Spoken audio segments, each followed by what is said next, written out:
The average age of those being attacked with a sharp object, such as a knife, seems to be getting lower. We've analysed NHS data from across England.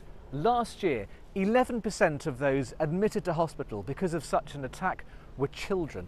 And the rise in the number of child victims far exceeds the rise in the number of adult victims.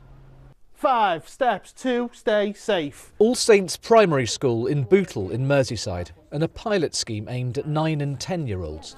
A tough topic perhaps for children this age, but these parents support it. I think it's a really good idea, especially with boys, because they see what other boys are doing. Oh, I might do that. Why do you think some kids are attracted to knives or gangs? People have got nothing better to do now, these children. They just all tend to get into groups. I'm saying I'm okay, but you're not. It's that feeling of belonging with a group of older children. Now then, is that going to be in a positive way or a negative way?